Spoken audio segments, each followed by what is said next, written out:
Сёння, 9 снежня, адзначаецца Міжнародны дзень памяці ахвяр злачынства генацыду, ушаноўвання іх годнасці і прадухілення гэтага злачынства. Гэты дзень быў абвешчаны Генеральнай асамблеяй ААН у верасні 2015 года.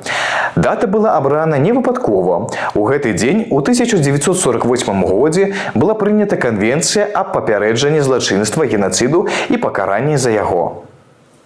Паколькі гістарычная памяць з'яўляецца падмуркам нацыянальнай ідэнтычнасці і асновай пераемнасці пакаленняў, то сёння ў Жодзічках адбыўся мітынг рэквіем памяці ахвяр генацыду, у якім прынялі ўдзел першыя асобы раёна і прадстаўнікі Жадзішкоўскага сельсавета, а таксама мясцовыя вучні. В нашей Жадзішковской средней школе работает поисковый отряд, который занимается исследованием Малой Родины. Я хочу вам представить наших активистов. Это Мороз Катя и Диана Петровская.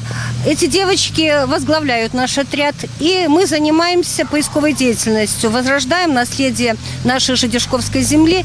И когда наш народ празднует 80-летие Великой Победы, от нас очень важно, мы считаем, узнать о том, что творилось на нашей земле в годы Великой Отечественной войны. Падчас Вялікай Айчыннай вайны беларусаў спрабавалі вынішчыць як нацыю, але тэрміна даўнасці ваенным злачынствам і генацыду няма, і наш абавязак памятаць, якім коштам здабыты мір і перамога, і спыняць любыя спробы паўтарыць страшную старонку ў нашай гісторыі.